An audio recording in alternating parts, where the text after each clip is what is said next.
Straight You're now tuned into the show where you learn the discipline to show up day after day to do the work, the confidence to put yourself out there boldly and authentically, and the mental toughness to continue showing up, doing the work, putting yourself out there, even when the success you're expected to achieve, even when the success you expect to achieve is yet to occur. And on top of all this, you get a huge dose of personal initiative. That is to go get energy that moves any one of us, including yourself, to go and make things happen instead of waiting for things to happen. And then we put all this together into a series of frameworks, approaches, insights, strategies, and techniques all underneath the umbrella of one unified philosophy that is called Work on Your Game. My name is Dre Baldwin, also known as Dre All Day, and welcome to the show.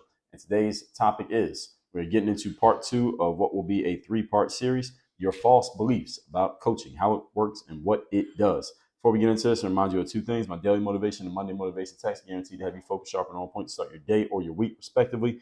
Text me at 305-384-6894. And once we start sending that message again, you'll be getting it straight to your phone, and you'll be able to choose how often you get the message. Secondly, Work on Your Game University. That is the place where I do all my coaching. If you like to have me as your direct coach, and there's only one place to make that happen, that is at workonyourgameuniversity.com. That's where you can find out everything you need to know about the program, how it works, what we do, who we're working with, who we've worked with in the past, what they have to say about their experiences. That's all at workonyourgameuniversity.com. You can get started right now, right there on that page. With all that out the way, let's get right into the topic here today, which again is picking up on our 3-part series. This is part 2 of that 3-part series, Your False Beliefs About Coaching. Number 4 is what we're picking up. Number 4, coaching is expensive. Okay, well, define expensive. What does expensive mean to you? Some people will say, well, a whole lot of money. Well, how much is a lot? Right? You got to watch yourself when you're using these relative terms. To me, coaching is cheap. That's to me. In my estimation, all coaching is cheap. And I spend tens of thousands of dollars a year on coaching, and it is comparatively, it's cheap. You know why? Because any money that I spend on coaching, I make even more back with the abilities, knowledge, tools, and skills that I develop in the process of going through the coaching that I've invested in. In other words, any money that I spend on coaching, I end up making more money back than what I spent, which means coaching is never expensive. Coaching actually pays me. It's an investment because the money that I put in, I make more than that back. So if I invest $30,000 in coaching, I make at least 31,000, if you catch what I'm saying here, at least 31,000 back, or 40,000 or 50,000 or 100,000. I always make more money back than what I invested. So coaching is never expensive. Expensive would be if I spent it and then make the money back. Now that's expensive, but I've never not made the money back. So coaching can't be expensive. You follow me? Now, note my verbiage here is not about what we spend, it's about what we invest. Coaching is an investment. It is not an expenditure. Expenditure is money that goes out and there's not really anything that you get back from it, at least not something you can come close to being able to measure. Investment is when you put something in and you get more back on the back end than what you put in on the front end. That's investment. Coaching is always an investment. It is never a cost. Coaching is only a cost when you hire a coach who doesn't know what they're doing. So the money goes out, but you don't make anything back because the coach was completely inept. So I would suggest you be wary of hiring an inept coach. If you hire a coach who's any good, then it's an investment. See, when we call something an investment, we are understanding that we're putting resources in now in order to make more resources back later. That's the understanding of investment as a concept. You put something in now, you're going to get more back later. You invest financially, you're putting something in now, and in the future is going to be worth theoretically more than whatever you put in the beginning. That's the concept of investing. The most successful people in life are those who make consistent investments into things that eventually pay them back. Whether it pays them back a year from now, a week from now, a decade from now, their next generation, the generation after that gets paid back. Whatever it is, the most successful people are those who make consistent investments into things that pay them back, period. So they eventually get to the point that it appears that their efforts are producing multiples of returns, and they are, just not the way that most people think. See, most people think the person who appears to be producing multiples of ROI on their efforts, they're just more talented or harder working or smarter than everybody else. That is not the case. Simply because they made the investments long in the past that you don't even know about that are now paying them back. And this is the part that you can see, the investments paying them back, but you don't see the investment that they made back in the day when you weren't around. So you think it's some kind of magic. It ain't magic. It's process. That's what investment is. Investment is a process. Usually when you invest in something, you had to do something, not all the time, but you may have to do something to protect your investment. When you invest in a car, you got to wash it. You invest in the house, you got to take care of it. You mow the lawn, right? You got to take care of something after you invest in it. You see, it's not because people who seem to be producing multiples in their returns on investment. It is not because they're waking up so early or working so hard or that they're significantly smarter than you, me, or everybody else. That's not the case. It's simply that some people have made more investments for a longer period of time than others, and their past investments are always showing up to pay them back because they've started this cycle of investing to where everything's starting to pay them back, and then consistently more payback is coming in because they've consistently planted the seeds of investment. Everybody get what I'm saying here? They planted the seeds a long time ago. That part you don't know about. You only see the harvest. You don't see the seed planting. So you didn't see them sowing. You only see them reaping. And it's going to be the same thing with you when you get into this investment mindset. People will see you reaping. They won't see you sowing, and they'll think that what you're doing is some type of magic or some type of talent because they don't know what they don't know. So they didn't see the work that you did when they weren't watching.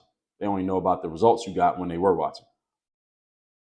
So you got to make sure you don't get fooled the same way that other people are going to be fooled about you, as long as you take what I'm saying here to heart.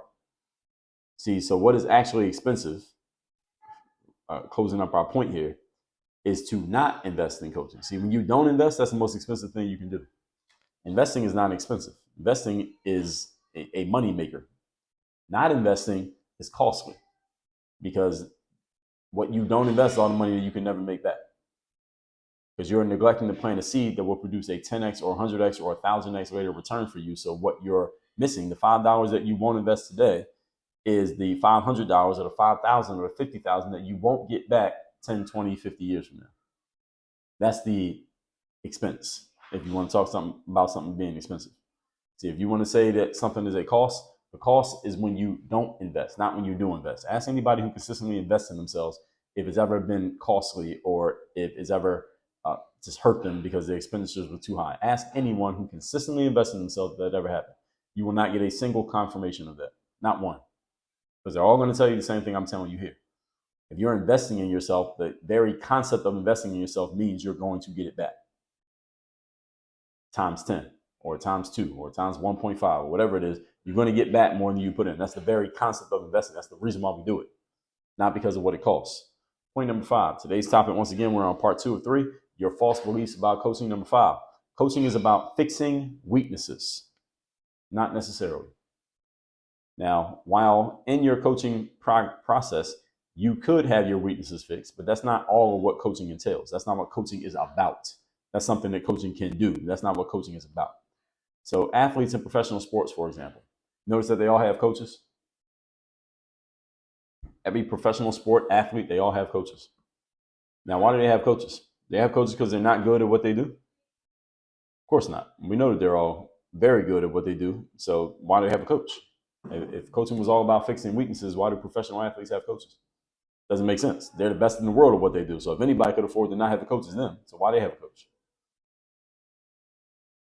If anyone can get away with it, it's them. They all have coaches because they are practicing the concepts of what we call the slight edge. There's a book called The Slight Edge. And what is the slight edge about? It's people who are already performing at the highest level continuing to execute on the habits that got them to the highest level, which means they're continuing to widen the gap between them and everybody else. That's the slight edge. I'm already doing better than everybody in the room, but I'm going to keep sticking to the principles that made me better than everybody in the room, so I'll keep getting more and more better than everybody in the room. I'm not okay with just being this, but there being this gap between me and the rest of the group. You know what? I'm going to keep doing the stuff that got me here so I can make the gap wider, wider, and wider to where they can't even see me. I'm so far ahead of them. That's the slight edge. I already have winning habits. I'm going to keep executing winning habits so I can keep winning so much that there's a huge gap between me and everybody who is not doing it. That's what the slight edge is about. You get to the top by doing things that almost nobody else does, and you stay at the top by continuing to do those things even after you get there. That's the slight edge. In other words, high-level performers make an investment to get to where they are, and then they keep making those same investments so they can stay where they are and rise even higher. That's it. So no, coaching is not about fixing weaknesses. It's about you becoming even more better than the better that you already are. That's what coaching is about. See, as soon as you stop making those investments that got you to the top, you will no longer be at the top. Now, on the flip side, many amateur athletes, going back to the sports example, many amateur athletes do not have coaches. Now, what are the chances, you think, of them being able to make it to the top level in sports without a coach? Now, a few will. There are always exceptions, but most don't. That's just the truth. And why is this? Because first of all, they're not being coached. It has something to do with it, but albeit that's not everything. That's not the whole reason why they don't make it. Not being coached is not the whole reason. So I'm not trying to trick you here. Let me tell you, it is a factor. When it comes to high level performers in areas such as, let's say, business, the reason people are top performers is because they have been being coached along the way to be there. That's one of the reasons why they become a top performer. And they continue to be coached in order to stay there. That's one of the reasons why they stay a top performer. See, the concept of the slight edge is that the people who are performing the best are exercising more discipline and consistency in their efforts than the people who they are better than. See, it's not necessarily a talent gap, because at the highest level of performance, everybody has a good amount of talent, skills, resources, information, and access. So that's not really what separates people. Yes, there can be some talent gap between certain people, but the real difference is the consistency of performance. And this is the reason why there's such a gap between the group of people at the top and the group of everybody else. It's a psychological thing, not a skill thing, not a resource thing. It's a psychology difference, not a skill difference, not an information difference, and damn sure not an effort difference. It's the way that you think that leads you in a certain direction, not the abilities that you have. Again, abilities that you have must be harnessed by the way that you think. So the way you think ultimately is going to be the real determinating factor as to how far you go, regardless of your skill set. Moving on to point number 6. Today's topic, once again, is your false beliefs about coaching. Number 6, coaching guarantees success. No. Now, again, it depends on how you define this term success. What does success mean to you? What does it look like to you? Either way, regardless of your answer, coaching does not guarantee that you're going to get there, because the only thing that guarantees success are the efforts and the performance of the person who is looking for the success. Let me say that again. The only thing that guarantees success are the efforts and the performance of the person who is seeking said success. So if that's you who's seeking success, the only thing that guarantees your success is what you do. Now, your coach is there to facilitate, to supervise, to help, and to guide.